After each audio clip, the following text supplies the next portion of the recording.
Song menyesuaikan headphone-nya sambil menggumamkan nomor percobaannya berikutnya. Jarinya menekan tombol, menandakan dimulainya permainan. Layar meledak dengan gerakan saat dua kekuatan bertabrakan. Lawannya dikenal sebagai Raja Abadi, bos utama permainan, dan hanya 50 pemain teratas yang berkesempatan untuk melawannya. Mata Song membelalak menyadari bahaya di depannya. Sinar menghujani medan perang saat jangkauan luas bos itu tidak memberinya ruang untuk bersembunyi. Ekspresi bos mengeras, lalu dia melepaskan ledakan dahsyat lainnya. Song mempersiapkan diri menghadapi gelombang kekuatan itu. Dampak guncangan membelah tanah, meninggalkan bekas luka yang dalam di bumi sebagai bukti serangan mematikan itu.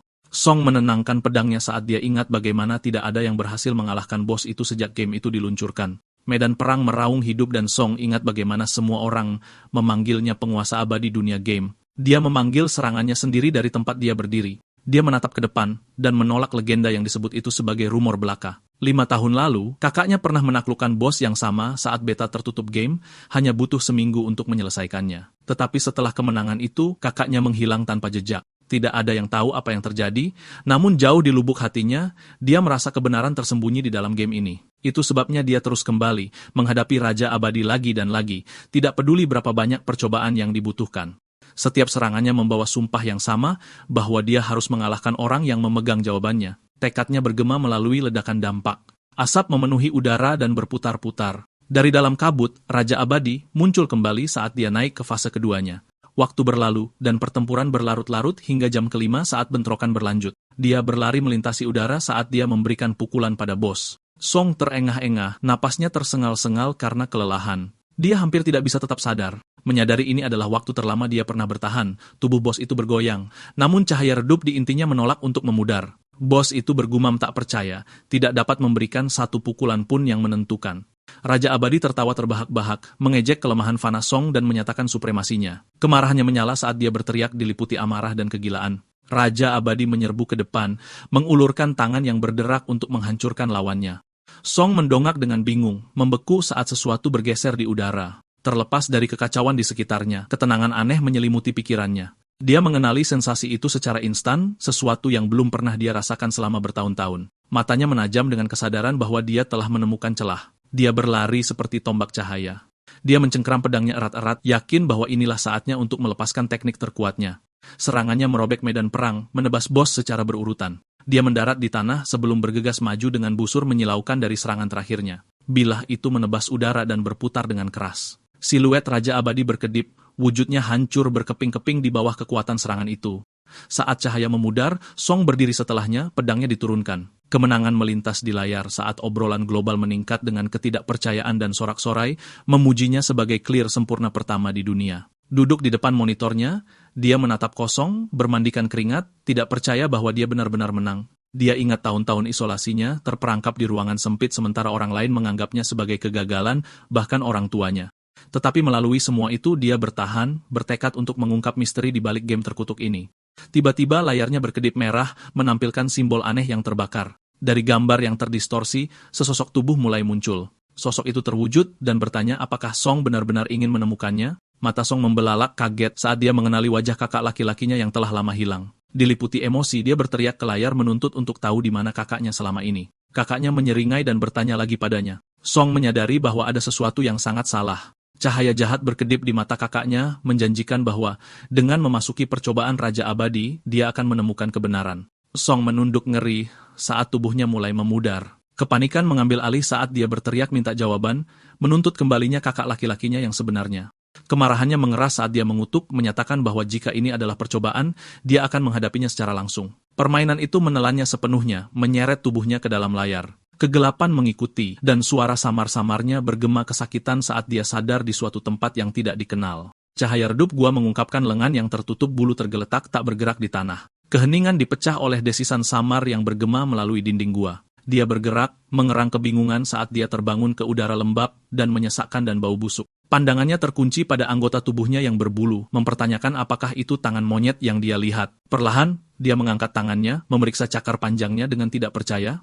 Kesadaran muncul saat dia melihat sayap dan ekor tumbuh dari tubuhnya, kepanikan meningkat saat melihatnya. Dia melihat bentuk barunya, jijik dengan transformasinya menjadi monyet seperti kelelawar. Kenangan melintas tentang kekalahan Raja Abadi, pria misterius yang mirip kakaknya, dan janji percobaan Raja Abadi yang menariknya ke dalam layar. Dia menyatukannya, menyadari bahwa dia entah bagaimana telah dipindahkan ke dalam game itu sendiri. Menyurvei dinding gua, dia mengenalinya sebagai adegan dari game, tetapi membenci bentuk lemah tempat dia terperangkap. Sebuah suara dari atas mengganggu pikirannya. Dia menganalisis lingkungannya, menyadari penempatannya, membuatnya menjadi umpan dalam semacam perangkap untuk monyet kelelawar yang tersembunyi. Kecurigaan menajamkan tatapannya saat dia bertanya-tanya siapa target sebenarnya dari penyergapan itu. Gelombang permusuhan yang tiba-tiba mencengkeram udara, memaksa instingnya untuk menyala saat dia merasakan kehadiran. Terowongan gelap di depan mulai bergerak. Sesosok tubuh muncul dari bayang-bayang menyeringai jahat saat melihatnya dan mengejek penampilannya. Sebelum dia bisa berpikir, dia mengeluarkan desisan tajam dan menyadari bahwa musuh di depannya benar-benar berbahaya. Makhluk itu mencibir geli, mengejek bagaimana Song berani menantangnya. Muncul dari bayang-bayang, makhluk lain muncul, bergumam tentang rasa lapar dan daging. Dia melahap sepotong dari apa yang dipegangnya dan mengunyahnya. Menyaksikan dengan syok, Song menyadari kengerian dari apa yang dia lihat dan mengerti bahwa binatang itu benar-benar bermaksud untuk memakannya selanjutnya. Kedua sosok itu berdiri bersama sementara Song melotot, mencoba mengantisipasi langkah mereka selanjutnya. Di tempat lain di dalam gua, makhluk lain menggerutu atas kecerobohan mereka.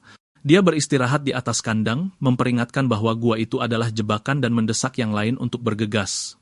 Song melihat ke dalam kandang dan melihat cahaya keemasan tumpah saat ibu pemimpin emas memeluk erat anaknya. Kenangan muncul kembali, dan Song ingat bahwa dalam permainan, kejadian ini dimulai ketika seorang pemburu menangkapnya, yang menyebabkan pembantaian. Dia menyadari ini adalah momen yang tepat dan tanpa gangguan, suku kelelawar akan dibantai seperti dalam cerita. Dia mendongak saat kawanan monster kelelawar turun. Dia berteriak agar mereka berhenti, menyadari mereka bergegas langsung ke dalam bahaya. Peringatannya tidak terdengar saat kawanan itu menyerbu ke arah penyusup dengan amarah buta. Si kasar besar tertawa dengan gembira, memutar senjatanya dengan liar saat dia melaju ke depan. Seringainya melebar dengan kegilaan saat dia mengangkat pedangnya untuk menyerang. Mata Song membelalak saat dia merasakan bahaya besar mendekat. Serangan itu menghantam ke arahnya, dan dia nyaris menghindar, jatuh berguling di tanah. Sambil menggertakkan giginya, dia melompat kembali bergerak. Frustrasi, karena tidak ada yang mendengarkan peringatannya, dia menyadari bahwa satu pukulan salah dari pedang mengerikan itu akan menghancurkannya sepenuhnya. Si kasar mengayunkan lagi, mengirimkan gelombang lain di jalannya. Rekan-rekan musuh mengamati kekacauan itu, satu mendesak si kasar untuk mengakhirinya sementara yang lain mengagumi kecepatan Song. Si kasar yang tertawa menolak untuk bergegas, senang memiliki lawan yang bisa dia mainkan untuk sekali ini. Song mengatupkan giginya, marah karena musuh memperlakukannya seperti hiburan. Matanya menajam saat serangan lain datang. Dia melompat ke samping tepat pada waktunya, nyaris menghindari serangan menyapu. Matanya melirik ke arah senjata di dekatnya, dan dia meraihnya. Dia menyalurkan energi untuk serangan balik. Dia menggenggam senjata itu erat-erat, kepercayaan diri kembali saat dia mempersiapkan diri, tetapi kepercayaan dirinya goyah ketika si kasar muncul di belakangnya. Dengan raungan, Song membalas dan meluncurkan serangan terkuatnya, langsung ke arah si kasar yang mendekat. Pukulan itu mendarat saat mata si kasar menjadi kosong. Kemudian tiba-tiba, bibirnya melengkung menjadi seringai, mata bersinar dengan hiburan bengkok. Song menatap tak percaya, menyadari serangannya tidak melakukan apa-apa. Gelombang kekuatan baru meletus, lebih berat dan lebih tajam dari sebelumnya. Song mempersiapkan diri, dan menyadari ini sama sekali tidak seperti permainan. Song terlempar melintasi medan perang, dunia berputar saat benturan membuatnya kehilangan keseimbangan. Dia terlempar jauh, sampai dia menabrak dinding dengan bunyi gedebuk keras. Dia mendengus dan menyadari betapa kerasnya pukulan itu mendarat. Tubuhnya menolak untuk bergerak, dan kepanikan terjadi saat dia bertanya-tanya apakah tulang punggungnya patah. Gerakan lain dari senjata terbangun di kejauhan, menandakan serangan lain sedang dalam perjalanan. Dia berteriak pada dirinya sendiri untuk bergerak saat serangan musuh melaju ke arahnya lagi. Di ruangan gelap, cahaya redup berkedip-kedip dan sesosok perlahan mengangkat kepalanya dari tanah. Song tersentak bangun dengan teror, berteriak sambil mencengkeram lehernya, berpikir kepalanya hilang. Dia dengan panik menyentuh wajahnya dengan tak percaya, menyadari kepalanya masih terpasang. Napanya melambat saat dia duduk kembali, mencoba meyakinkan dirinya sendiri bahwa itu hanya mimpi. Dia menatap bola bercahaya di tengah. Cahayanya memantul dari patung-patung kuno yang seolah-olah mengawasinya. Kesadaran menyadarinya saat dia melihat ke langit-langit, bertanya-tanya apakah ini adalah akhirat. Dia memperhatikan sosok berkerudung di dekatnya dan bertanya apakah mereka dibawa ke sini seperti dia. Sebuah pikiran menghantamnya di tengah pengamatan, membentak fokusnya menjadi kepastian yang tajam. Matanya melirik ke sekeliling, menghitung angka-angka, dan menyusun keheningan identik mereka. Kebingungan muncul ketika dia gagal melihat kakak laki-lakinya di antara mereka, keraguan merayap ke dalam benaknya. Sebelum dia dapat memproses lebih lanjut, sebuah suara mengejeknya dari belakang, menyebutnya tidak berpengalaman. Matanya membelalak saat dia berbalik ke arah sumbernya, menyadari pembicara itu bukan manusia. Seekor tikus berbicara memarahinya karena terlalu cepat mati, dan dia melemparkan Song saat rasa sakit menyebar ke seluruh tubuhnya. Song terbaring setengah terkubur di puing-puing, mengerang kesakitan sambil mencengkeram anggota tubuhnya yang sakit. Dia melotot ke atas, berteriak tak percaya setelah ditendang melintasi tanah. Tikus itu menyatakan dirinya sebagai penguasa dunia ini saat dia melayang, memperingatkan Song untuk menunjukkan rasa hormat. Song menenangkan diri dan mengenali suara itu sebagai suara yang sama yang berpura-pura menjadi kakaknya. Song menuntut jawaban dengan putus asa saat dia bertanya di mana kakaknya. Tikus itu mengabaikan pertanyaan itu, malah bertanya apakah Song bahkan tahu mengapa dia ada di sini. Bingung, Song membentak kembali. Tetapi tikus itu dengan tenang menjelaskan bahwa hanya dengan menjadi raja abadi, dia dapat bersatu kembali dengan kakaknya. Kemudian tikus itu menyeringai, mengingatkannya bahwa dia sudah gagal dengan mati sekali, mendiskualifikasinya dari gelar tersebut. Song membeku, mata terbelalak kaget saat kata-kata itu meresap. Song menyalahkan dirinya sendiri atas kelemahannya dan mengakui bahwa dia kehilangan fokus ketika itu, paling penting gagal baik dalam permainan maupun kakaknya. Keheningan mengungkapkan bahwa itu telah memberinya kesempatan lain karena belas kasihan. Tikus itu menunjuk ke kejauhan, menyuruh Song untuk berbalik dan melihat ke belakang. Song melirik ke belakang, menemukan 3 obor yang berkedip-kedip yang dipasang di dinding, masing-masing melambangkan satu nyawa. Tikus itu menjelaskan bahwa satu api telah padam dari kematiannya sebelumnya, dan ketika 2 yang terakhir menghilang, tidak akan ada jalan kembali. Mata anak laki-laki itu membelalak menyadari saat dia menghitung apa yang tersisa, dan berteriak kagum bahwa dia masih memiliki 2 kesempatan tersisa. Tikus itu memotongnya, memperingatkan Song untuk tidak terlalu santai, karena cobaan ini cukup brutal untuk memberikan hanya 3 nyawa secara total. Tikus itu mengatakan bahwa ketika semua obor mati, jiwa Song akan diklaim sepenuhnya. Song duduk diam sejenak, keringat menetes saat dia menyerap ancaman itu. Kemudian, dengan seringai tajam, dia menyatakan bahwa dia tidak takut dan bahwa satu-satunya tujuannya adalah menyelamatkan kakaknya. Dia bersumpah untuk menghadapi apapun yang terjadi selanjutnya setelah kakaknya aman. Tikus itu menyeringai setuju, geli dengan tekad barunya. Ledakan cahaya tiba-tiba terbentuk di belakang tikus, menandakan munculnya gerbang di udara. Tikus itu mengumumkan bahwa portal kelahiran kembali telah dibuka, dan itu akan mengirimnya kembali ke gua, tempat perjalanannya dimulai. Akhirnya, wajah tikus itu berubah gelap dan mengancam saat memerintahkannya untuk tidak gagal lagi.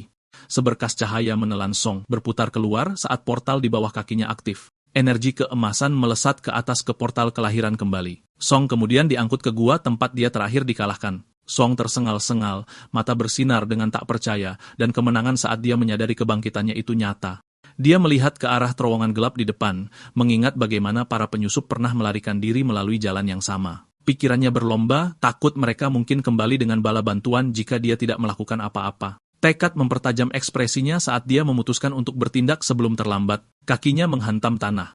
Sayap terbentang dari punggungnya saat dia terbang bergerak, bersumpah untuk menghadapi para pemburu lagi. Dia menyelam melalui terowongan yang berputar, berencana menggunakan kemampuan kera kelelawar untuk keuntungannya dan menjebak musuh-musuhnya selamanya di dalam gua. Binatang tambun itu menerobos sekelompok kera kelelawar yang menyerbunya. Mayat kera kelelawar tergeletak di lantai saat dia duduk di atas mayat mereka. Dia berbalik dan berbicara kepada pemimpin wanita emas sambil mengejek kegigihan kera kelelawar. Binatang tambun itu menyeret pemimpin wanita emas dengan rambutnya, menuntut jawaban dengan marah. Dia menyeringai ke pintu masuk gua yang terhalang, mengejek upaya yang gagal untuk menjebak mereka. Pemimpin wanita emas tetap diam, ekspresinya tidak terbaca. Binatang tambun mendecakkan lidahnya, semakin tidak sabar dengan kurangnya respons. Dia berbalik ke binatang yang lebih tinggi, membiarkannya bermain dengan seekor monyet kecil. Senyum mengerikan terukir di wajah binatang yang lain, matanya dipenuhi dengan kesenangan yang sesat. Pemimpin wanita emas berbalik dengan tajam. Menyadari apa yang mereka bicarakan, dia meneriakkan peringatan, mendesak binatang tinggi untuk menjauhi kereta yang ada di dalamnya.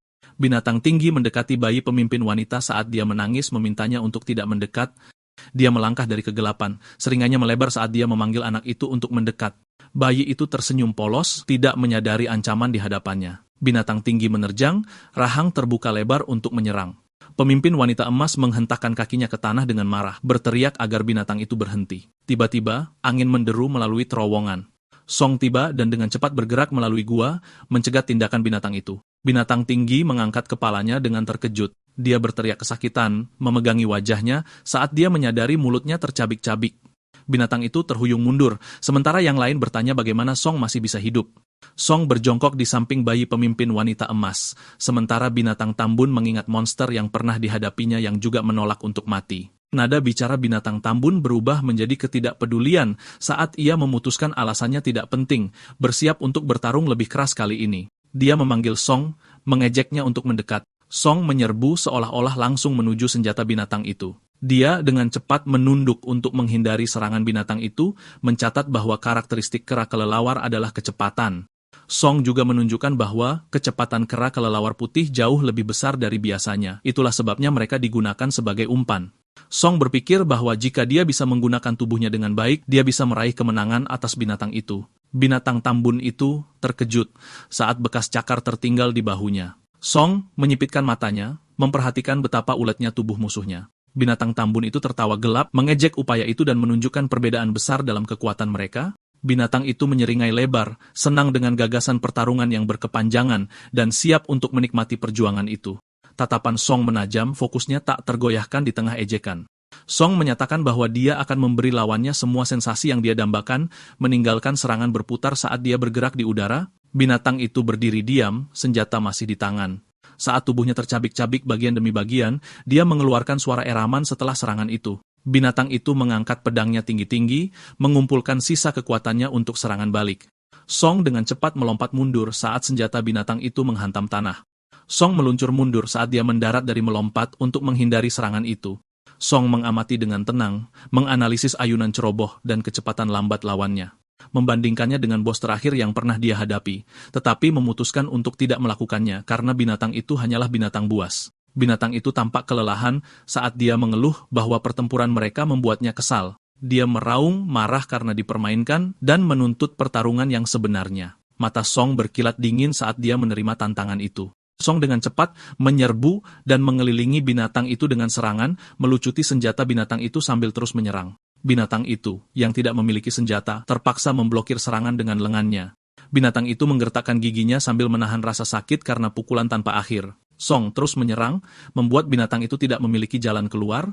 Saat pukulan terakhir datang, binatang itu berteriak kesakitan karena tidak bisa lagi memblokir serangan itu. Binatang tambun itu jatuh berlutut, mengerang saat siluet Song menjulang di belakangnya. Tubuh binatang itu jatuh tersungkur ke tanah saat dikalahkan.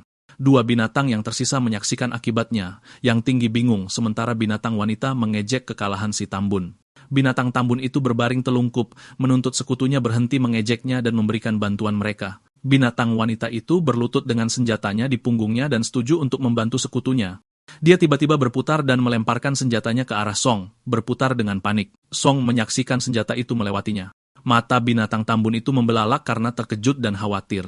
Senjata itu mendarat di wajahnya dan langsung menghancurkannya. Senjata itu terhuyung mundur saat binatang wanita itu tertawa terbahak-bahak, meminta maaf mengejek karena menyerang sekutunya. Kemudian mengubah nada bicaranya, mengusulkan perdamaian sekarang karena pemimpin mereka telah jatuh, menawarkan untuk mengembalikan pemimpin wanita emas.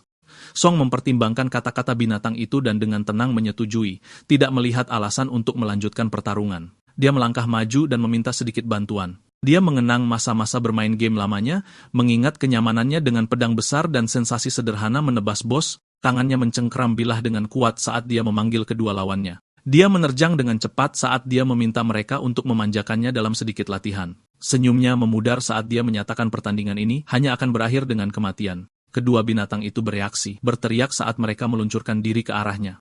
Binatang tinggi menyerbu dengan kepala lebih dulu dengan raungan mengerikan, giginya menyeringai lebar. Song memenuhi serangan itu, pedangnya berkelebat lebih cepat dari penglihatan. Satu ayunan merobek udara, mengenai binatang tinggi tepat di dada. Dampaknya mengirimkan gelombang kejut melalui medan perang.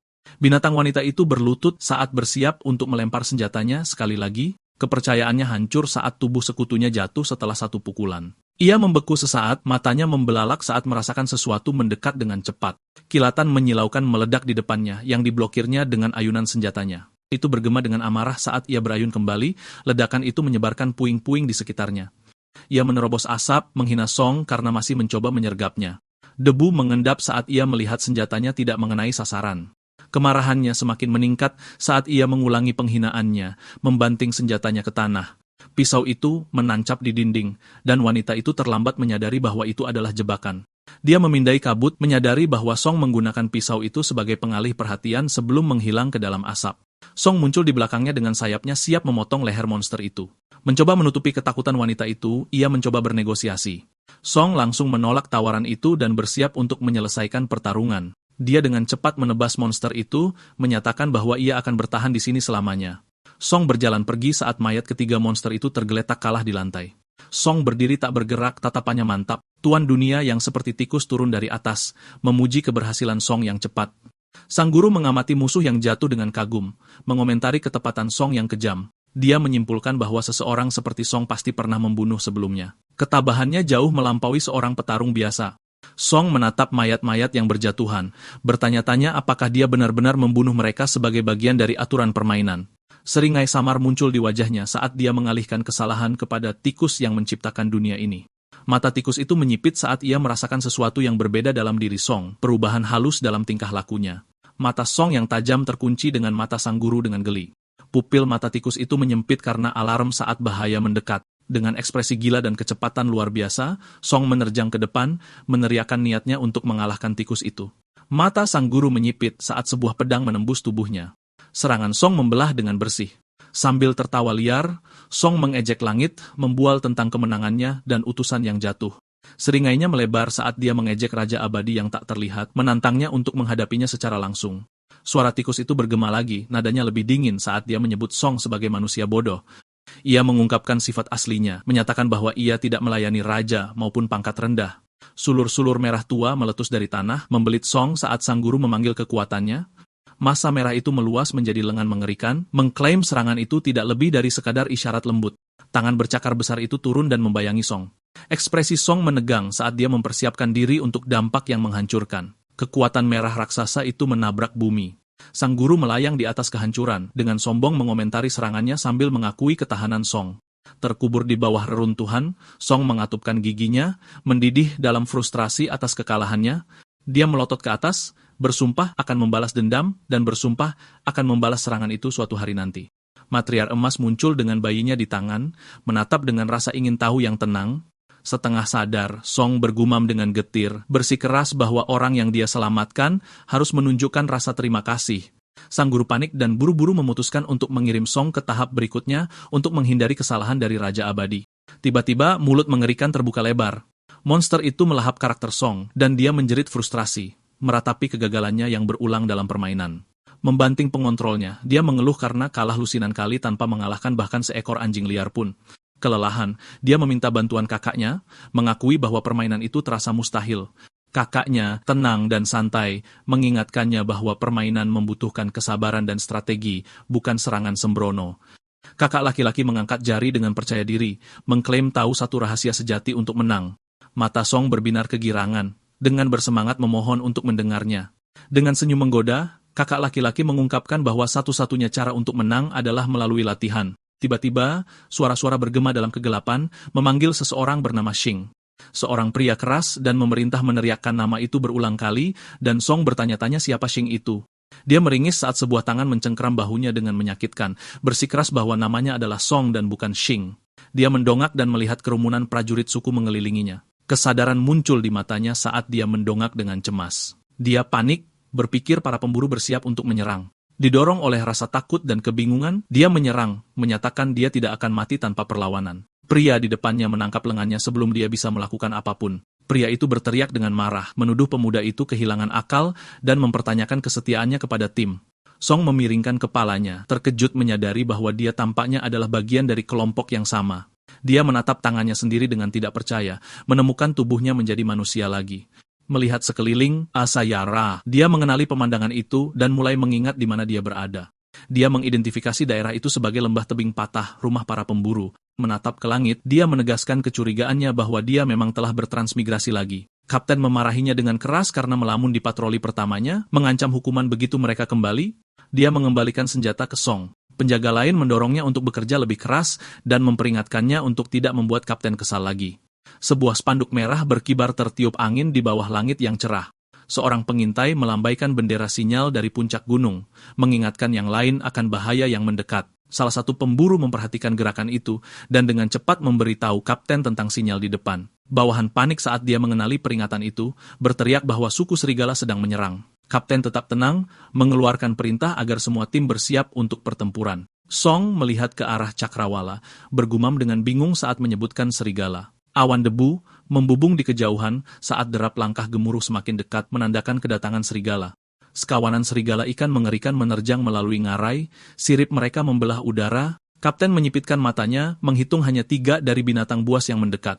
Dia segera mengumpulkan pasukan, memerintahkan mereka untuk menyerang sebelum makhluk itu semakin dekat. Panah besar dilepaskan ke langit. Baut menghujani serigala yang mendekat. Seekor serigala menerjang ke depan, rahangnya menyentak saat kapten bersiap melawan benturan. Mulut binatang itu terbuka lebar, hanya untuk disambut oleh kilatan bilah yang menyilang. Mata kapten menajam dengan fokus. Serigala itu terlempar ke belakang. Prajurit lain tersingkir saat binatang itu menerjang melalui barisan, membuat formasi menjadi kacau. Kepanikan menyebar saat makhluk itu berbelok ke arah unit balista.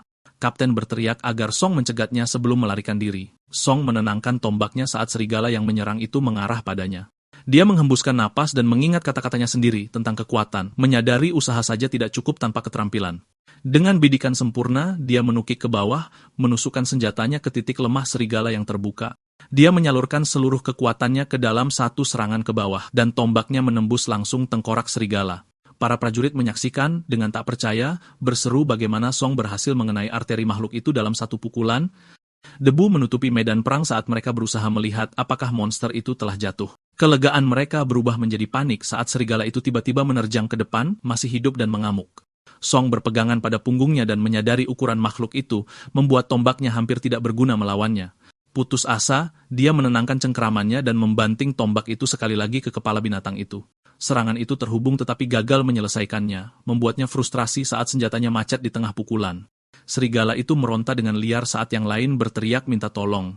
Dari atas, sesosok muncul untuk turun. Pusaran gelap tiba-tiba melesat ke arah serigala itu.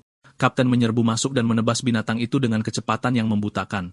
Debu meletus saat dia mendarat, makhluk besar itu runtuh karena kekuatan pukulannya. Para prajurit menatap dalam diam yang terpana, tidak dapat mempercayai apa yang baru saja mereka saksikan. Kekaguman mereka berubah menjadi kegembiraan saat mereka bersorak untuk kaki kapten mereka yang luar biasa. Song mengerang, mengatur napas saat dia mendorong dirinya dari tanah. Dia melihat dengan tidak percaya, menyadari kapten memenggal kepala monster itu dalam satu pukulan. Yang lain bergegas untuk memeriksanya, tetapi Song menepisnya, bersikeras dia baik-baik saja. Kapten menghadapinya dengan tegas, memarahinya karena dengan ceroboh melompat ke dalam bahaya. Dia menasihati Song untuk memprioritaskan keselamatannya sendiri dan mempercayai rekan satu timnya dalam pertarungan di masa depan. Kapten mengumpulkan perhatian regu, meninggikan suaranya saat mereka bersiap untuk apa yang akan terjadi selanjutnya. Kapten mengumumkan tempat resmi Song di unit, memperingatkan semua orang untuk tidak main-main dengannya. Kelompok itu menjawab serempak, menyambutnya dengan rasa hormat yang baru. Rekannya tertawa, menggodanya karena mendapatkan dukungan kapten di hari pertamanya. Kapten memerintahkan setengah dari tim untuk tetap waspada sementara sisanya membersihkan medan perang. Orang-orang mulai bergerak. Song melihat mayat itu dan mengingatkan dirinya sendiri bahwa hanya yang kuat yang bertahan hidup di tanah raja abadi ini. Saat cakrawala terbakar oranye, dia bersumpah untuk beradaptasi dengan cepat atau ditinggalkan. Di atas jurang, unit mulai mengumpulkan sisa-sisa makhluk yang terbunuh. Song mengingat semua pertempuran yang telah dia lakukan di ngarai ini. Api melalap ingatan perang dengan binatang buas dan pemburu yang terkunci dalam perjuangan mematikan. Tatapannya mengeras saat perasaan tidak nyaman yang akrab merayap masuk, khawatir misi baru ini mungkin membawanya ke dalam jebakan lain. Unit kembali ke pangkalan saat matahari terbenam, mengumumkan kemenangan mereka saat gerbang perlahan terbuka. Song melihat ke depan, menikmati pemandangan pemukiman, bermandikan cahaya keemasan. Kapten melaporkan hasil pertempuran, memuji tim karena kembali dengan selamat. Penduduk desa berkumpul dengan gembira, mengagumi binatang buas yang jatuh dan menyambut para prajurit dengan hangat. Song mengamati pemandangan yang hidup, terkejut betapa hidupnya dunia ini dibandingkan dengan ingatannya. Tatapannya bergeser saat dia melihat kapten bersatu kembali dengan mesra dengan istrinya. Seorang gadis muda bergegas ke pelukan ayahnya. Menyaksikan mereka, Song merasakan sakit yang tenang, mengetahui kedamaian mereka tidak akan bertahan jika peristiwa terungkap seperti yang diperintahkan permainan. Rekannya yang masih muda, di sampingnya bermimpi dengan keras untuk memiliki keluarga yang penuh kasih seperti kapten mereka. Song mengangguk samar, mengakui pada dirinya sendiri bahwa keluarga yang lengkap dan bahagia adalah jenis kehidupan yang juga dia rindukan. Song membeku di tengah pikiran saat rekan satu timnya tiba-tiba mengingatkannya pada sesuatu yang mengejutkan. Matanya membelalak tak percaya saat dia keceplosan, bingung dan khawatir dengan klaim bahwa dia punya istri. Rekannya menatap balik, tidak yakin apakah Song membentur kepalanya terlalu keras dalam pertempuran atau apakah ini hanya salah satu reaksinya yang aneh. Ketiga pria itu berhenti di depan sebuah gubuk bundar kecil saat rekannya mengumumkan bahwa mereka telah tiba. Mereka mengatakan kepadanya bahwa ini adalah rumahnya sebelum berbalik untuk pergi dengan santai. Dia panik saat mereka berjalan pergi, memohon agar mereka tetap tinggal, tetapi mereka mengabaikan tangisannya dengan komentar menggoda. Sendirian dan gugup, dia mengakui pada dirinya sendiri bahwa dia tidak memiliki keberanian untuk melangkah masuk. Dia mengakui dalam hati bahwa dia sangat buruk dalam berbicara dengan perempuan dan hampir tidak pernah berinteraksi dengan perempuan. Sekarang, gagasan tiba-tiba tentang memiliki seorang istri membuatnya kewalahan dan kepanikan memburuk saat dia membayangkan implikasi berbagi tempat tidur.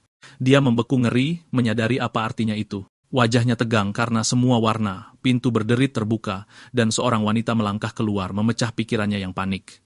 Suaranya yang tenang memotong kepanikannya, menanyakan mengapa dia hanya berdiri di sana. Song tergagap dan menggaruk kepalanya dengan gugup. Wanita itu memerintahkannya untuk menghadapnya dengan benar, membuatnya tersipu, dan berebut untuk mematuhi. Saat dia berbalik, matanya membelalak kaget saat dia melihatnya. Dia membeku kagum, benar-benar terpikat oleh kecantikannya. Dia dengan tenang mendesaknya untuk masuk ke dalam.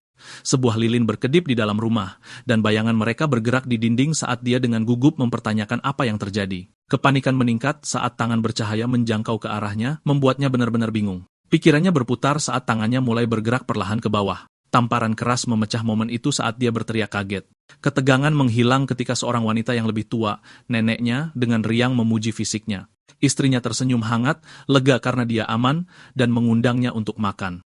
Son merenung dengan canggung, menyadari wanita tua itu mungkin memeriksa luka-lukanya dengan sentuhan, dan mengakui sudah lama sejak dia merasakan kedekatan semacam itu. Teriakan tiba-tiba bergema dari gubuk kecil itu. Di dalam, istrinya dengan bangga mempersembahkan pesta yang disiapkan untuk merayakan hari pertamanya sebagai penjaga, membuatnya terpana dan gembira melihat seekor babi panggang di atas meja.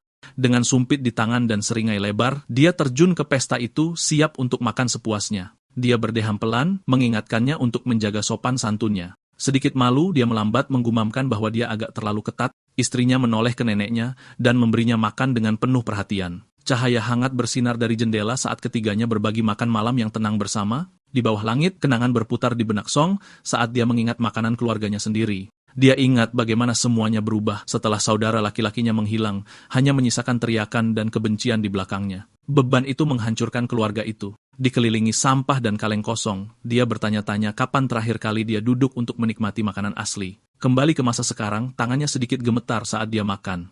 Frustrasi meluap saat dia membanting meja, mematahkan sumpitnya karena marah. Tanpa ragu, dia keluar ke malam, meninggalkan cahaya hangat rumah di belakang. Di dalam, nenek itu tampak bingung saat dia bertanya-tanya mengapa cucunya pergi begitu tiba-tiba.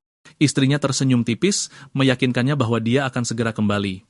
Di malam yang dingin, dia berlari melewati jalan berbatu, mengutuk dirinya sendiri karena kehilangan fokus. Dia berhenti untuk mengatur napas, memindai desa untuk mencari jalan keluar, dan memikirkan betapa terperangkapnya dia. Matanya melirik ke sekeliling, menyadari satu-satunya jalan keluar adalah gerbang besar yang dibentengi yang menjaga kota. Dia akhirnya melihat gerbang kayu besar menjulang di depan. Dia menatap tinggi menjulang, menyadari itu jauh lebih mengesankan daripada yang dia ingat. Dia bertanya-tanya apa yang menantinya di balik tembok dan jalan mana yang harus dia ambil selanjutnya. Keputusasaan memicu dia saat dia mulai memanjat gerbang yang menjulang tinggi, bertekad untuk melarikan diri tidak peduli berapapun biayanya. Sebuah suara tiba-tiba memanggil dari kegelapan, memperingatkannya untuk mempertimbangkan kembali rencananya yang sembrono. Seorang pria duduk dengan santai di atas batu, mengejek saat dia memperingatkan tentang bahaya yang mengintai di balik gunung. Song mendongak, menuntut untuk tahu siapa orang asing ini dan apa yang dia lakukan di sini. Sosok misterius itu tersenyum main-main, berpura-pura geli dengan pertanyaan itu. Tanpa peringatan, dia melompat turun dari tempat bertenggernya. Dia mendarat dengan kuat di tanah saat dia mengejek bocah itu karena berani menanyakan namanya. Dengan seringai penuh arti, dia mengungkapkan bahwa dia telah menunggunya selama ini, memanggilnya seorang pemain. Api biru menyala di sekitar orang asing itu. Song menatap tak percaya, mencoba mencari tahu apakah lawannya adalah semacam kultivator. Menyadari dia kalah, dia berlari menuju gerbang, putus asa untuk melarikan diri. Pria itu muncul di sampingnya dalam sekejap, geli bahwa dia mencoba melarikan diri begitu cepat. Song mengangkat tangannya, mengumpulkan energi untuk serangan balik. Orang asing itu menyeringai saat serangan telapak tangan mendarat, hampir tidak terpengaruh oleh upaya itu. Dengan ketepatan mengejek, dia mengoreksi formulir Song di tengah pertempuran. Dia kemudian mendemonstrasikan versinya dari serangan sejati, membanting Song ke tanah. Dampak bergema di malam hari saat tubuh Song terlempar. Bingung dan rata, Song mengerang tak percaya, memanggil kebohongan jelas pria itu tentang gerakan itu. Pria itu menggaruk kepalanya dengan kekhawatiran palsu, berpura-pura khawatir tentang memukul terlalu keras, sementara Song mengerang di tanah. Dia kemudian tersenyum menawan, memperkenalkan dirinya sebagai kepala desa, dan mengklaim untuk membimbing pemain seperti dia. Mata bocah itu melebar, tak percaya saat dia menyadari orang yang baru saja meratakannya adalah kepala desa itu sendiri. Di bawah langit yang diterangi cahaya bulan, keduanya duduk di atas tebing saat Song mengeluh bahwa dia mengira pria itu adalah pemain lain. Kepala desa menjelaskan bahwa dia mengenalinya setelah mendengar tentang pertarungannya dengan serigala ikan sebelumnya hari itu. Song mengakui bahwa dia ingat kepala desa yang berbeda, mengingat seorang pria yang lebih tua dengan kumis seperti ikan lele. Kepala desa dengan tenang menjelaskan bahwa dunia game yang dia kenal tidak sama dengan yang ini, karena waktu mengalir secara berbeda di sini. Bocah itu mendengarkan dengan seksama, bingung dengan penyebutan berapa lama sejak ingatan terakhirnya. Kepala desa tiba-tiba ingat mencatat bahwa pria yang dia gambarkan hidup lebih dari seabad yang lalu. Kepala desa mengeluarkan kesadaran bahwa lebih dari 100 tahun telah berlalu sejak saat itu. Dia menyadari perbedaan waktu antara dunia sangat besar, dan pikiran untuk menemukan saudaranya sekarang terasa hampir mustahil. Kepala desa terkekeh ringan, menggodanya sebelum mengubah topik pembicaraan dengan pertanyaan aneh tentang cobaan masa lalunya. Song berkedip, bingung dengan istilah yang tidak dikenal itu. Kepala desa tersenyum penuh arti, mengklarifikasi bahwa dia berarti pengalaman hidup atau mati, dan bertanya berapa banyak yang telah dia hadapi. Song mengingat yang pertamanya dengan jelas di Gua Kera kelelawar. Dia memberitahu kepala desa bahwa ini adalah yang keduanya. Dia menyatakan bahwa dia siap untuk menghadapi jebakan kematian keduanya dan meminta bimbingan tentang persidangan Raja Abadi. Kepala desa menepisnya dengan santai, mengatakan bahwa itu adalah tugasnya untuk menjelaskan semua yang dia tahu. Dia kemudian mulai menggambarkan persidangan, di mana seseorang harus memasuki tubuh orang lain untuk menghidupkan kembali dan selamat dari situasi mematikan yang mereka alami. Kepala desa menjelaskan bahwa setiap kali seseorang selamat dari jebakan kematian, jiwa mereka tumbuh lebih kuat, mendapatkan kekuatan ilahi dan hadiah magis. Dia memperingatkan dengan nada riang bahwa gagal melarikan diri atau mati berarti kegagalan instan, dan konsekuensinya jelas. Duduk berdampingan, kepala desa bertanya apakah bocah itu dapat menebak apa jebakan kematian berikutnya. Song berpikir kembali ke alur cerita game dan matanya melebar saat dia menyebutkan nama Raja Serigala Putih. Dia merenungkan plot game, mengingat bahwa desa ditakdirkan untuk dilenyapkan oleh serigala ikan. Tetapi dengan dia dalam campuran itu, pembantaian itu seharusnya tidak terjadi kecuali Raja Serigala Putih muncul. Kepala desa memperhatikan ekspresinya yang tidak nyaman dan bertanya apakah tantangan yang akan datang benar-benar berbahaya. Song ragu-ragu sebelum menyuarakan rasa bersalahnya, bertanya-tanya apakah kedatangan mereka telah membawa kehancuran bagi dunia ini. Kepala desa tersenyum, membingkai ulang pikiran itu sebagai takdir, alih-alih mungkin mereka dikirim untuk membantu mencegah bencana. Dia menoleh ke Song dan memerintahkannya untuk berdiri sebagai salah satu penjaga, berjanji untuk menghadapi jebakan kematian bersama-sama. Menontonnya, Song tidak bisa menahan senyum, berpikir optimisme kepala desa mengingatkannya pada kakak laki-lakinya. Keduanya tertawa bersama di bawah langit malam, setuju untuk saling menjaga mulai sekarang. Tawa mereka memudar ketika kepala desa tiba-tiba membeku. Khawatir, dia berteriak agar Song menutup telinganya dengan cepat. Energi dahsyat meletus di seluruh pegunungan, dan kepala desa memperingatkan tentang kedatangan. Ekspresi Song beralih dari kebingungan, menjadi ketakutan saat energi itu mendistorsi penglihatannya. Gunung-gunung bergetar saat gema guntur, dan gerakan beriak melalui lembah. Getaran tumbuh lebih keras, dan bola aneh mulai berjatuhan dari atas. Ketika kebisingan akhirnya memudar, kedua pria itu ditinggalkan untuk mengatur napas, terguncang tetapi hidup. Kepala desa menjelaskan itu berasal dari burung nekro yang dipenjara di dekatnya. Kepala desa memberitahu Song bahwa sudah larut dan mulai kembali, mengingatkannya untuk beristirahat untuk pelatihan besok. Meskipun ada protes dan pertanyaan yang masih ada, kepala desa melambaikan tangan dan menghilang ke malam. Ditinggalkan sendirian di bawah cahaya bulan, Song menatap langit, bertanya-tanya apakah dia benar-benar harus menghadapi jebakan kematian yang akan datang, menyadari betapa lebih nyata dan menakutkan dunia ini dibandingkan dengan game. Dia membisikkan nama persidangannya berikutnya, Raja Serigala Putih. Dengan tekad di matanya, dia bersumpah untuk tidak mati di tangan makhluk itu, berjanji untuk membuktikan kekuatannya. Langit malam menjulang sunyi dan dingin di atas pegunungan. Istri Song duduk dengan tenang, bertanya apakah ujian telah berakhir.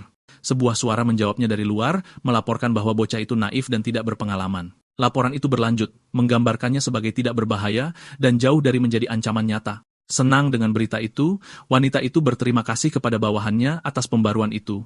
Saat dia bersantai di air hangat, dia merenungkan dalam hati bahwa tidak perlu membunuh pemain, setidaknya belum. Seminggu berlalu, dan Song mulai terbiasa dengan kehidupan di desa, perlahan beradaptasi dengan tubuh barunya. Istirahatnya terganggu oleh gempa tiba-tiba yang membuatnya terbangun. Dia mengerang kesal saat pertengkaran pagi yang familiar terjadi di luar. Istri kepala desa menerobos desa, marah pada suaminya karena menyelinap keluar lagi. Kemarahannya semakin menjadi saat dia menuduhnya berbau parfum dan melepaskan amarahnya. Kepala desa yang ketakutan menyadari bahwa dia tidak bisa lolos dari amarahnya. Serangannya mendarat dan membuat kepala desa terlempar. Menyaksikan dari jauh, Song hanya bisa menghela nafas melihat kekacauan yang terjadi. Dia bergumam pada dirinya sendiri bahwa istri kepala desa jauh lebih menakutkan daripada burung nekro manapun. Tepat ketika dia berpikir keributan itu sudah berakhir, istrinya memasuki ruangan dengan tenang menyuruhnya untuk bangun. Dia mengingatkannya bahwa sekarang gilirannya untuk menjaga desa dan mendesaknya untuk pergi ke gunung lebih awal. Kota ini beroperasi dengan 2 tim penjaga yang berotasi, masing-masing mengambil giliran setiap 10 hari. Sementara beberapa berjaga-jaga, yang lain menjalani pelatihan fisik yang ketat agar tetap tajam. Pelatihan dimulai dengan lari gunung dan serangkaian push-up berbeban yang melelahkan.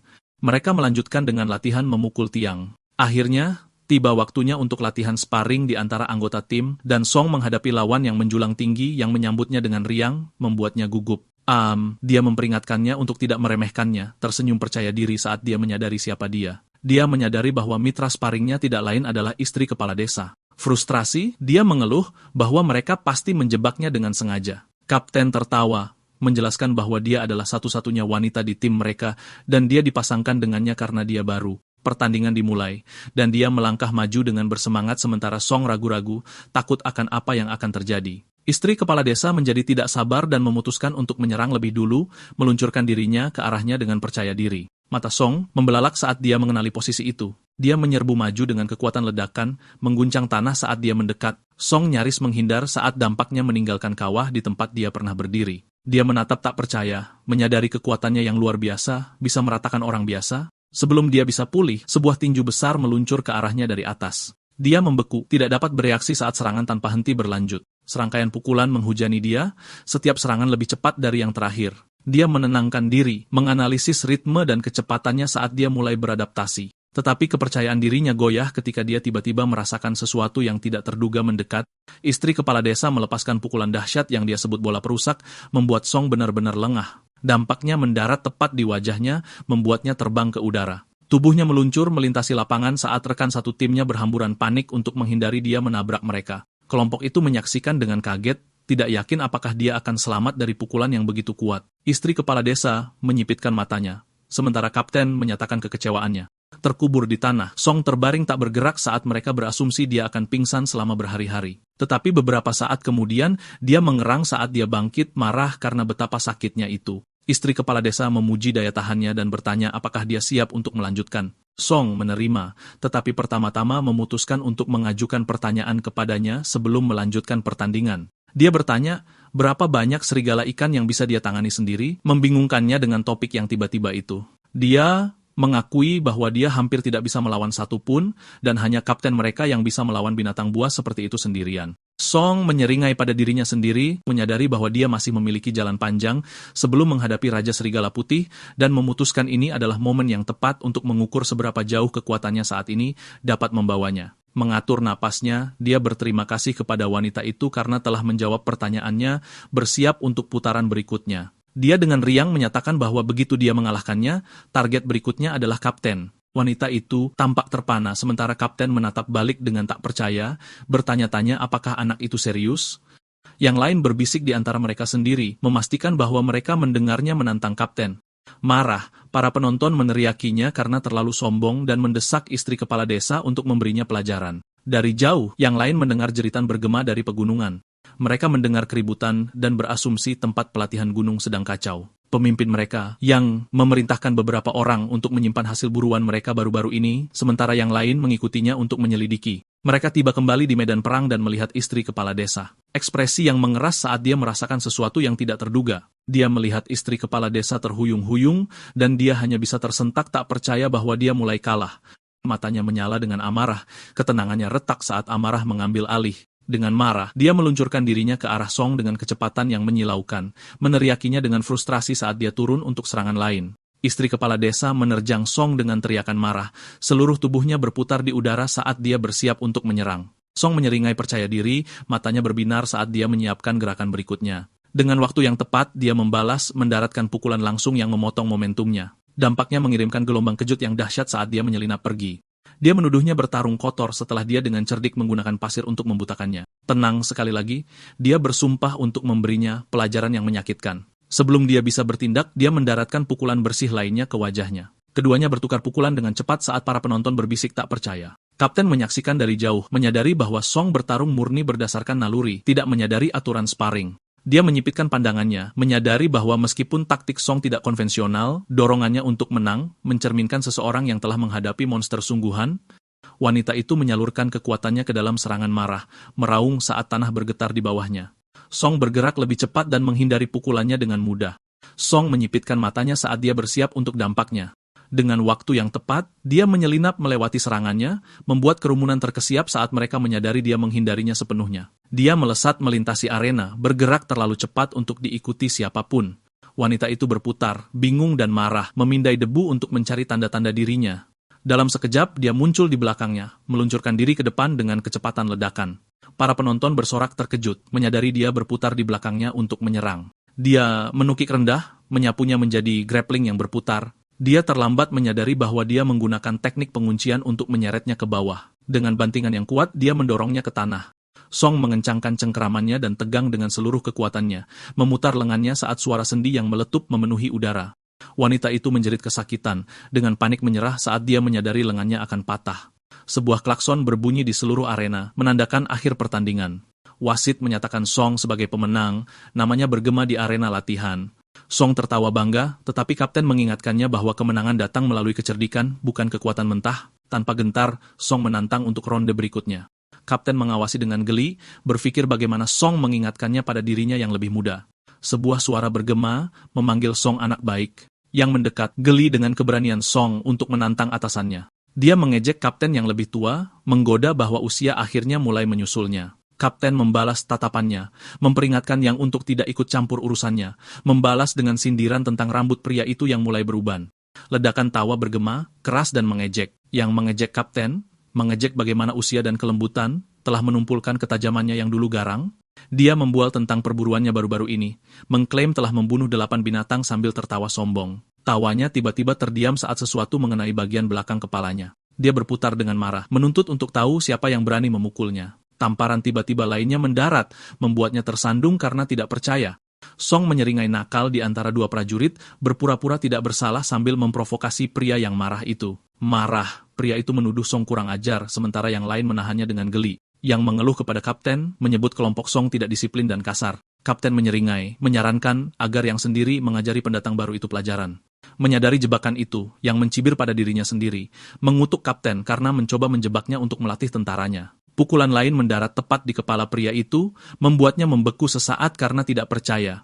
Marah, dia menghunus pedangnya, bersumpah untuk mengajari bocah kurang ajar itu pelajaran. Kapten menyaksikan dengan sedikit terkejut, menyadari bahwa yang sebenarnya serius. Dengan raungan, pria itu menyerbu ke depan, pedangnya bersinar dengan energi. Song menegang saat serangan itu datang lebih cepat dari yang dia duga. Dia mengangkat tangannya, berteriak agar pria itu berhenti. Kapten menyaksikan dalam diam dan kebingungan pada pemandangan itu. Song meraih pedang di belakangnya. Yang mengejek Song dengan tawa keras, menyebutnya pengecut dan membandingkannya dengan kaptennya. Dia terus mengejek, menunjuk Song, dan mengejek bahwa tim kapten penuh dengan orang lemah. Kapten menghela nafas pada dirinya sendiri, menyadari tingkah Song telah menyeret situasi terlalu jauh dan merasa malu dengan kejadian itu. Song meraih tangan dan mencoba menenangkannya sedikit. Song menyeringai nakal dan meminta pedang besar, jelas siap untuk meningkatkan pertarungan. Para pemburu lainnya bertanya-tanya mengapa dia meminta pedang seperti itu padahal dia dikenal menggunakan tombak. Sebuah pedang raksasa menghantam tanah di depan Song. Kapten dengan santai menawarkan senjatanya sendiri, mengingatkan Song untuk tidak mempermalukannya dalam pertarungan. Song memeriksa pedang itu dalam diam, dan kapten bertanya apakah pedang itu tidak cukup bagus untuk seleranya. Song menunjuk pedang itu dan berteriak meminta pengganti yang cukup besar dan panjang untuknya. Para prajurit di sekitar mereka tertawa dan menggoda, mengubah kata-kata Song menjadi sindiran, sementara kapten menghela nafas tidak percaya. Seorang pria besar melangkah maju, membawa pedang besar di punggungnya, dan menawarkannya kepada Song sebagai gantinya. Song dengan bangga menerimanya, mengagumi ukurannya yang besar, sambil diperingatkan tentang beratnya. Saat Song meraihnya, kekuatan itu membuatnya kewalahan, berteriak kaget saat pedang berat itu menariknya ke bawah. Dia berjuang untuk memegang pedang besar itu saat yang lain menertawakan usahanya yang ceroboh. Yang mengejek usahanya, menyarankan agar dia menyerah karena dia hampir tidak bisa mengangkat senjata itu. Song menenangkan diri, berterima kasih kepada pria yang meminjamkannya, tetapi pria itu meragukan keputusannya. Kerumunan menyaksikan saat dia mempersiapkan sikap aneh. Song menurunkan tubuhnya dan mencengkram gagang di belakang punggungnya, memegang pedang dengan cara yang tidak lazim. Pengakuan melintas di wajah kapten saat dia bergumam kaget. Dengan seringai percaya diri, Song menyatakan dirinya siap dan menantang Yang untuk menyerang. Yang membeku, terkejut bahwa Song mengejeknya dan menawarkan gerakan pertama. Marah, Yang menyerbu ke depan, berteriak saat Song menopang posisinya. Song memutar tubuhnya dan mengayunkan pedang besar itu dengan gerakan berputar. Rotasi berubah menjadi angin puyuh yang menyilaukan. Yang mengangkat pedangnya untuk bertahan, bersiap saat spiral menderu menerjangnya. Yang berjuang untuk mengimbangi, menyadari kecepatan Song tidak memberinya ruang untuk menutup jarak. Para pemburu tidak percaya saat mereka melihat yang didorong mundur, dan salah satu dari mereka berteriak memprotes, mengejek taktik bertahan yang digunakan dalam pertarungan. Pasukan pertama merespons dengan bertanya dengan sombong kepada mereka untuk melakukan sesuatu tentang hal itu, sementara pertarungan berlanjut. Para pemburu berpendapat bahwa kapten kedua tidak berdaya dan ada kerugian senjata, sambil juga menunjukkan bahwa Song akan segera pusing. Song terus berputar dengan percaya diri, meskipun ada peringatan, dan yang menyeringai saat dia melihatnya melambat. Pedang besar itu membelah udara, membuat kapten lengah, mata yang membelalak kaget saat pedang yang bersinar itu lewat berbahaya dekat. Para pemburu mempertanyakan bagaimana dia berhasil mengayunkan senjata seberat itu begitu cepat, sementara beberapa menuduhnya memalsukan perjuangannya sebelumnya. Saat pedang besar itu berayun ke bawah, kapten menyadari Song menendang pedang itu di tengah ayunan untuk mempercepatnya. Song terus mengiris udara dengan serangan kuat berulang-ulang. Yang berjuang untuk bertahan, tidak dapat memblokir gabungan kekuatan dan kecepatan serangan. Yang mulai mengerti bahwa Song telah menggunakan teknik dan waktu daripada kekuatan. Pedang besar itu berputar sekali lagi, melucuti yang sepenuhnya dan mengirim pedangnya terbang melintasi arena. Gelombang kejut mereda saat Song menghancurkan pedang ke tanah untuk menghentikan gerakannya. Yang menatap tangannya yang kosong dengan tidak percaya, tidak dapat memproses bahwa senjatanya telah disingkirkan, dan dia menyadari bahwa Song memiliki bakat alami yang langka. Bertekad untuk tidak dipermalukan lebih jauh, yang melepaskan pengekangannya dan bersiap untuk bertarung dengan serius. Dia mengeluarkan pisau tersembunyi dari lengan bajunya, ekspresinya mengeras saat dia melangkah maju. Kerumunan bersorak saat mereka mengungkapkan teknik senjata tersembunyi kapten, pisau kembar yang terpasang di sikunya. Kapten melotot tajam, membungkam obrolan mereka saat ketegangan memenuhi udara. Dari belakang, kapten mengingatkan yang bahwa itu hanya latihan, tetapi harga diri yang terlalu membara untuk menahan diri. Dengan amarah dalam suara yang, dia melepaskan auranya, berjongkok rendah saat energi melonjak di sekelilingnya. Song menyaksikan dalam diam, merasakan perubahan kekuatan yang tiba-tiba. Tekanan berat menyelimutinya, membuatnya sulit bernapas. Naluri Song menjerit saat dia memvisualisasikan kekuatan yang menjulang di atasnya, seperti kobra raksasa yang siap menyerang. Yang melesat maju dalam sekejap meluncurkan serangannya. Seekor ular spektral besar menerjang ke depan. Gerakan yang kabur saat dia menyerang dengan jejak pedangnya yang bersinar menenun melalui udara. Song bersiap dengan frustrasi, menahan serangan cepat itu. Mata yang membara dengan intensitas saat dia mengejek Song. Song tegang, nyaris tidak bisa mengikuti bayangan gelap itu. Bentrokan mereka mengirimkan gelombang kejut saat serangan yang nyaris meleset. Dia tertawa sambil mengantisipasi apa yang akan dilakukan Song selanjutnya. Yang membalas teknik Song, mengejutkannya hingga kehilangan keseimbangan.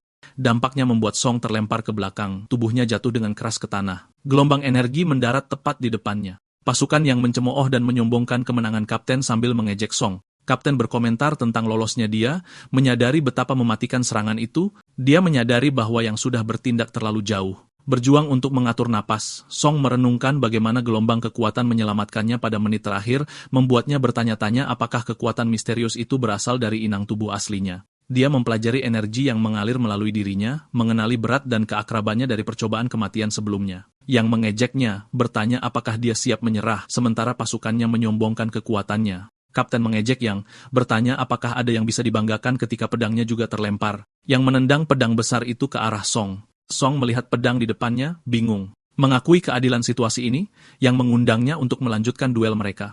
Pasukan Song mengakui kerugiannya dan bersikeras agar Song menyerah. Tawa pasukan yang semakin keras saat mereka menyombongkan dominasi mereka, yang membuat tim lain kesal. Pedang besar itu menancap dalam ke tanah. Berdiri tegak dengan kepercayaan diri yang baru, Song menggenggam senjatanya dan menerima tantangan itu. yang menatap tak percaya, menyadari Song telah menahan diri selama ini. Seringai terbentuk saat minatnya berubah menjadi kegembiraan, ingin melihat sejauh mana kekuatan Song. Para pemburu menyaksikan dengan gugup, menyadari kemarahan yang telah mencapai puncaknya. Kapten menyadari bahwa Song mungkin masih memiliki lebih banyak trik yang disembunyikan, yang mempelajari sikap Song, merasakan perubahan mendadak dalam tingkah lakunya yang terasa sama sekali baru. Dia mengejek Song dengan percaya diri dan arogansi, menantangnya untuk menyerang terlebih dahulu. Song mempelajari napasnya, menilai tubuhnya saat ini, dan kekuatan aneh yang berdenyut di dalamnya. Dia mengingat gerakan paling menentukan dari kemenangannya melawan Raja Abadi, bertanya-tanya apakah bentuk baru ini dapat menanganinya. Energi meledak saat dia menyerbu ke depan, memberikan segalanya ke dalam satu serangan dahsyat. Pedangnya melengkung di udara dalam jejak cahaya merah yang menyilaukan, mengiris dengan kecepatan luar biasa. Serangan itu semakin dekat dan dekat, memaksa Yang untuk bersiap menghadapi dampaknya. Badai energi merah menelan mereka berdua. Song mendorong melalui kekacauan, mendorong serangannya ke depan saat Yang berjuang untuk bertahan. Yang naik ke udara untuk mencari celah. Dia tersandung kembali ke tanah ketika dia tidak menemukan apapun. Yang menyadari setiap pukulan ditujukan untuk membunuh, tidak memberinya waktu atau ruang untuk membalas. Serangan berikutnya mendarat tepat di pertahanan Yang, memaksanya mengerang kesakitan saat dia menyerap dampak itu. Pedang itu menggores dalam ke tanah, dan Yang berteriak frustrasi, menuduh Song melampaui jumlah serangan yang disepakati. Song melompat tinggi ke udara saat dia mempersiapkan satu pukulan terakhir yang menentukan. Dia meraung dengan tekad yang sengit, menyalurkan segalanya ke dalam tebasan menurunnya. Yang menghadapi serangan itu secara langsung, amarah dan adrenalin mendorongnya untuk melawan dengan sekuat tenaga. Song mengakui dia hanya bisa melepaskan sebagian dari kekuatan penuh teknik rahasianya untuk saat ini. Yang membeku sebelum pedang itu berjarak beberapa inci dari wajahnya. Song menyatakan tekadnya untuk menghadapi Raja Serigala Putih. Sekarang dia tahu dia punya kesempatan. Kepala desa tiba-tiba datang, mengingatkan mereka berdua bahwa pertandingan itu telah melampaui pelatihan sederhana. Dia menyarankan mereka mengakhiri duel dan menyebutnya seri. Para pemburu berbisik kagum, menyadari bahkan kepala desa harus turun tangan untuk menghentikan pertarungan. Suara baja bertemu sarung memecah kesunyian. Yang menggerutu tentang kurangnya pengendalian diri saingan mereka, meskipun mereka mengklaim itu demi kepala desa, dia tampak terkejut saat Song maju dan menawarkan tangannya. Song berterima kasih padanya dengan sungguh-sungguh, mengakui bahwa pertempuran sengit itu telah mengajarinya lebih dari yang bisa diucapkan kata-kata. Yang menampar tangan Song membuatnya terkejut. Dia melotot ke atas, menolak untuk mengakui itu seri dan menyebut Song kurang ajar sekali lagi. Kapten meraih kepala Song dengan paksa dan menekannya ke bawah. Kapten Song mengakui bahwa jika Yang tidak menahan diri, Song akan dikalahkan.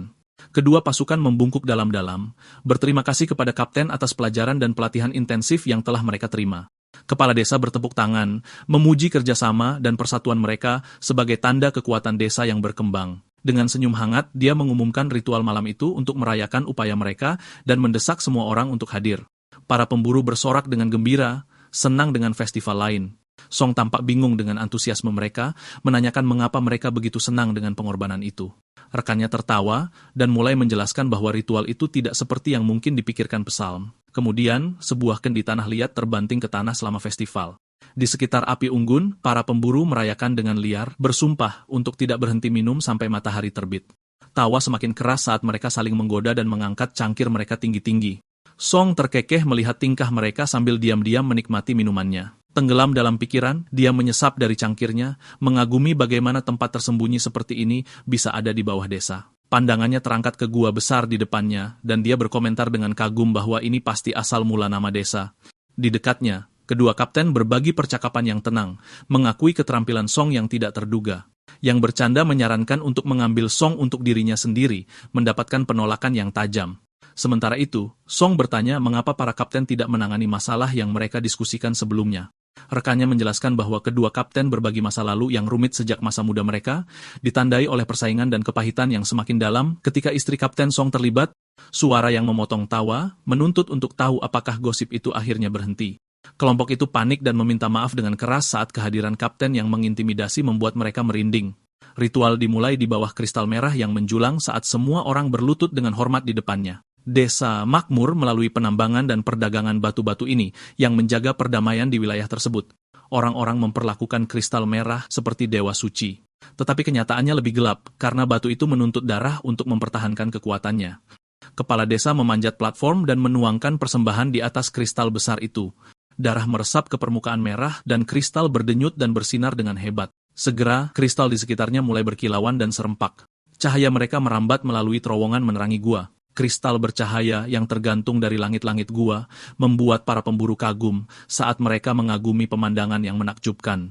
Kapten berbagi momen tenang, keduanya rendah hati dengan keindahan di sekitarnya. Yang menatap ke dalam kristal merah, terpesona oleh kecemerlangannya. Dupa membara perlahan.